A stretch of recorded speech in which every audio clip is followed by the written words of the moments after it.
Hey, we're back at MongoDB World. My name's Jay. I'm a developer advocate. Like I mentioned before, we're doing a series of interviews today talking to people who are either customers, developers, or partners with MongoDB. And right now I've got Chuck from IBM. Chuck, thanks a lot for joining me. How are you? I'm great. Good. So IBM is one of the biggest corporations in the world that does incredible things with technology. We're all aware of just some of the most amazing advancements in our life that IBM's provided to us.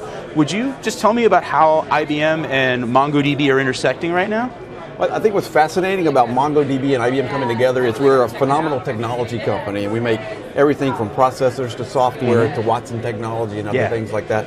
And Mongo is one of the hottest new technologies and capabilities in the industry, right? Yeah. And so you take what Mongo is able to deliver with your new data source models and develop these rich new applications. We have companies like Florida Blue, who you heard from. The folks that were here yesterday heard from Claudia. Sure. And you put MongoDB on top of our technology, and it's a fantastic combination. You get great performance, you get great throughput and response time for the end user clients. You know, your application developers get to run on basically a hot rod. Yeah. You know? They love that kind of stuff. So I also love that a lot of companies are now kind of enabling developers to get out of data lakes and start saying, let's take what would have been a huge process that would have included an ETL that brings data over here to here, then you run the process once, and then you have to do the whole process. So MongoDB's really turned developers to use operational data sources, and I think a company like IBM, you're producing just such rich products. What would you say, like, while you've been here at MongoDB World, has been one of your better experiences?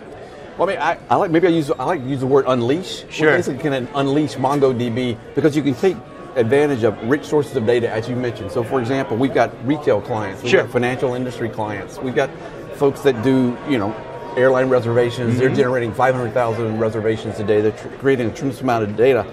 But it's gone into those traditional data store models. They get archived into God knows where, right? But you take MongoDB, now you can keep that data live. Sure. And they can look at, what was it that caused the outages and what's the impact on our business?